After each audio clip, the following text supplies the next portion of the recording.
for today's video guys, tapos na nga kami sa Twin Tower Petronas. After 3 hours na paglilibot doon, umakyat kami sa first level 1 to 42 and then inakyat kami sa 86 floor. And then papunta na nga kami ng Milaka. Sa taxi guys, from KL 250. Si Mama Surahay, nangitaguya, balag pisot, basta dako, charot for today's video guys. Ayan, samahan nyo ako sa aking vlog. Thank you so much. Intro for today. Guys, after traveling 3 hours from Kuala Lumpur to Milaka, yeah, we leave at 11 plus and then now it's already almost 3 o'clock. So, this is it, Pansit. So, we're going to find our hotel. No, I just do a video.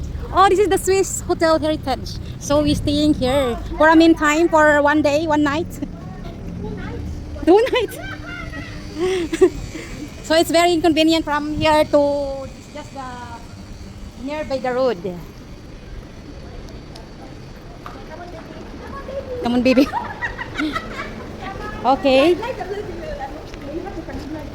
Oh, there's so many sinampay there. Dito ba? Pagkakalaki ng kabila.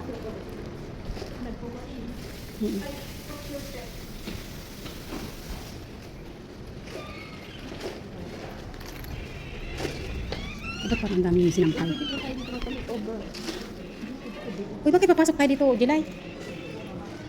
Ayun guys, malapit lang sa sa road no, sa street. Ayan na si Jilay, na doon, na siya nang nagpapa-check-in na kami sa aming hotel. So bali, mura lang yung hotel dito guys. Talagang lahat naman talaga dito sa Milaka puro mura.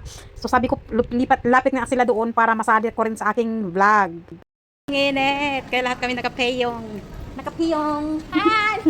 Nakapiyong kami guys. Magla-lunch kami, anong oras na? Alas 3. 'Di ba? Nakapiyong. Sayang yung mga braso, mga itagong. Kaya nga. Hindi bago to, kay may mga tagyan. Lakad na, umaokin na.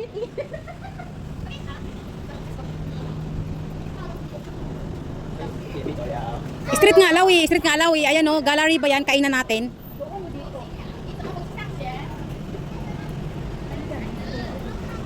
John Kerr Walk, 2010. Bago lang. 2010, mga 10 years. 16 years. So this is it, Pansit. John Kerr Walk, Malaysian Knife Gallery.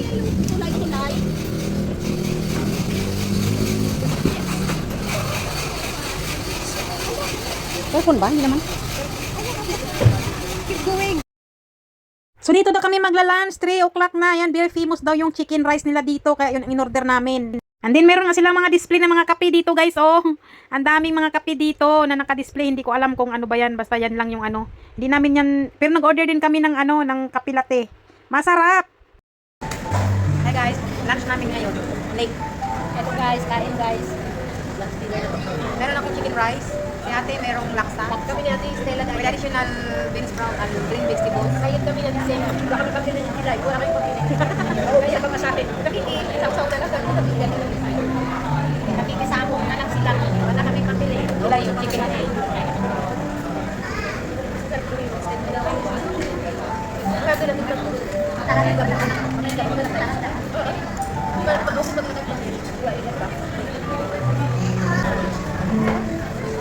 Paper plate, parang wala namang paper plate sa Singapore.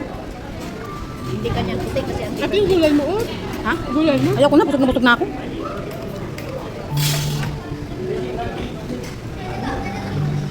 And then after namin mag-lunch, guys, bumalik na nga kami dito sa aming hotel. Nag-bihis kami dahil magpapa-massage kami. May nakita kami massage doon sa baba. Yung babalikan namin yon kasi nga gusto namin mag-relax muna. Kasi pag nagpa-massage, guys, marirelax talaga natin yung ating mga sarili, 'di ba? Ayan, so ayan, ready to go. Let's go, guys. Looking for massage. Hi, guys. Labas na naman kami si Ate Stella.